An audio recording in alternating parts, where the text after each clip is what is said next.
Hello everyone. Today we'll start with chapter 5 of Geography, Agriculture. The basic needs of man are food and clothing. Since primitive times, his activities has been guided by the need to fulfill these needs. Man, with his intelligence, observed the natural growth of plants around him.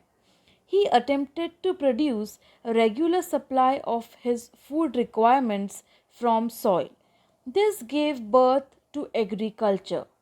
The beginning of settled life and dawn of human civilization owe their origin to agriculture.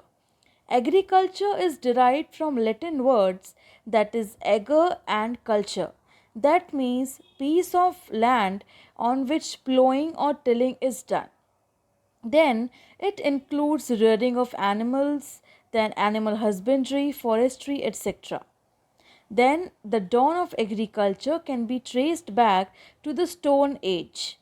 Then there are some physical control factors that are the elements like climate, availability of water, cultural and economic factors, relief of land, soil, temperature, rainfall, etc.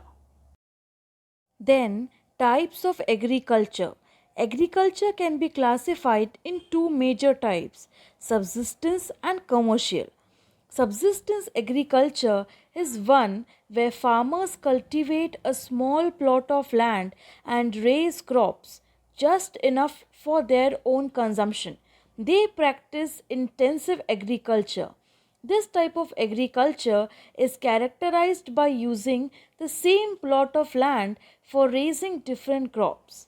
The farmers also raise livestock to supplement their low income as well as to meet their own needs of milk and milk products.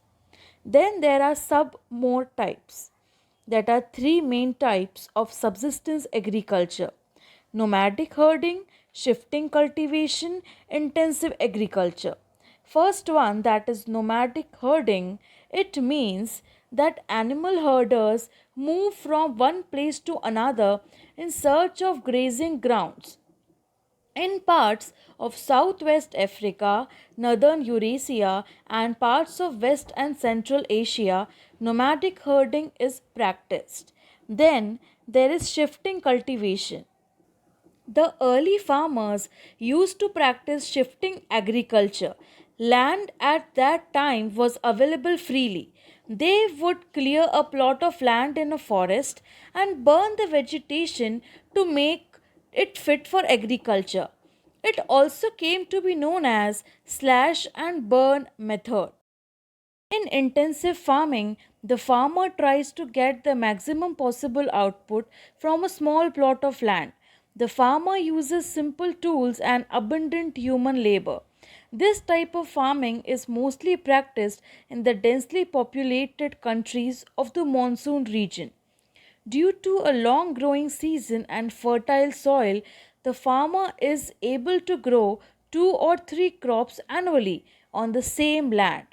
Rice is the most important crop grown. Other crops cultivated are wheat, maize, sugarcane, etc. Then comes commercial farming. In commercial farming, the crops are grown and livestock are reared for sale in the market. Commercial farming can be intensive or extensive. The farms are generally large in size and the investment are high. The farmers try to keep the cost of production as low as possible. Most of the work on the farm is done by machines. This type of farming is mostly practiced in the prairies of North America, pampas of South America, etc. Commercial grain farming is the middle latitude is essentially of this type. Commercial grain farming is usually done in Canada, USA, Russia, Ukraine, etc. And many machines like seed drills, tractors, levelers are used. The amount of labor and capital is comparatively smaller than the intensive agriculture. This is also called extensive agriculture. Then production is high as area is larger and crop diversification. Crop diversification means that growing of more than one crop on a same land. Europe, there has been a trend of diversification. Plantation agriculture. It is a type of commercial farming. It was introduced by the Europeans in the tropical and subtropical region. The farm called estates are very large. Efficient and scientific methods are used. Cheap and skilled labor and huge capital investments are required. Mostly a single crop of tea, coffee, sugarcane, rubber, banana, spices, and cotton is grown.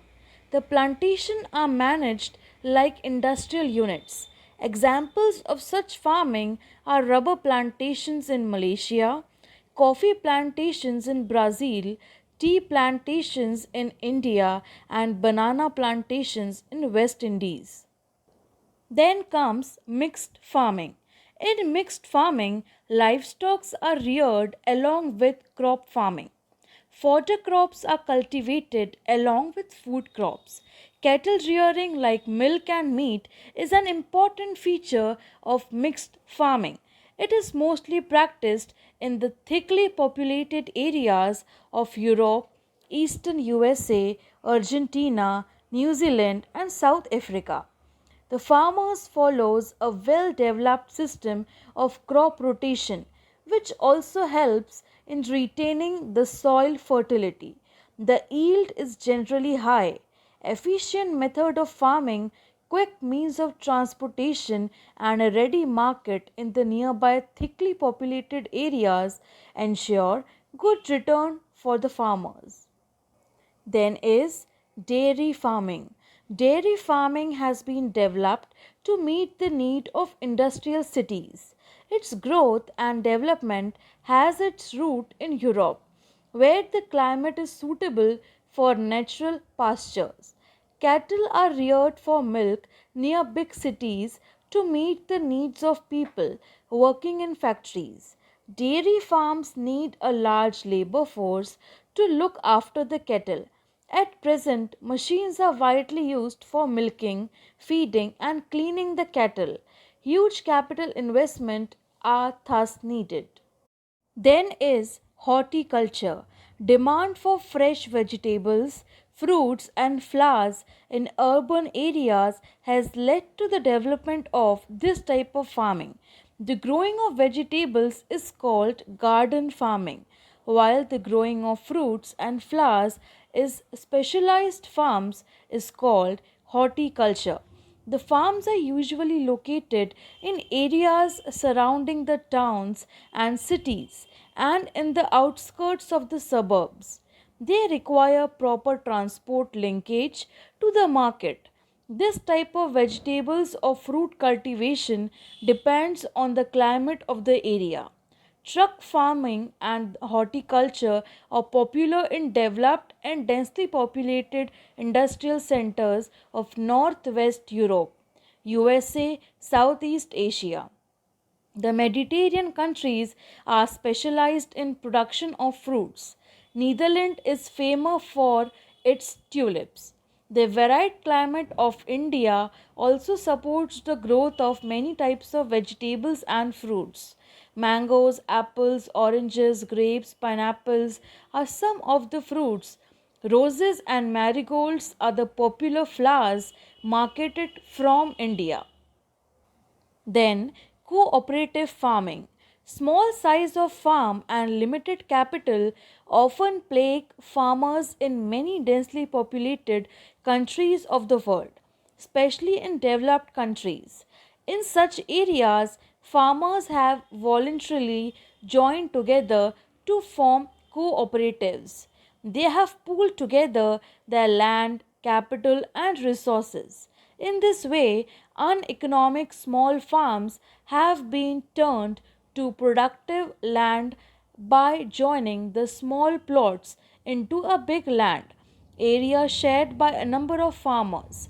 It is possible to use machinery in such bigger farmers. Pooling together of money has also benefited the small farmers. They can buy and use modern inputs like better seeds, fertilizers, and pesticides. They can arrange proper storage facilities and better marketing of products. They can also get loan from the rural banks and cooperative banks. In India, cooperative milk societies of Gujarat, cotton farming in Maharashtra, sericulture in West Bengal are examples of success of cooperative farming. Then comes collective farming. This type of farming was popular in the former Soviet Russia during the regime as well as in China. Under this system, farms were used overall control of the government. Farmers were paid employees who were provided with specific work. This system is no more popular because of its limited success. The collapse of Soviet Union has also led to wiping away of this system from Russia. The farms were managed by the committee and headed by farm manager. Managing committee allocated work to the laborers. Remuneration were fixed as per their nature of work. Then farmers were given houses where they can live with animals for their personal use also. State farming was also practiced in Russia, owned and operated by the state government of Russia. Farm workers were the paid employed and farms were large in size. State farms use agricultural machinery, scientific methods and crop diversification method. Then crops. There were mainly two types of crops, cash crops and food crops. Students, we learn the next topic in our next class.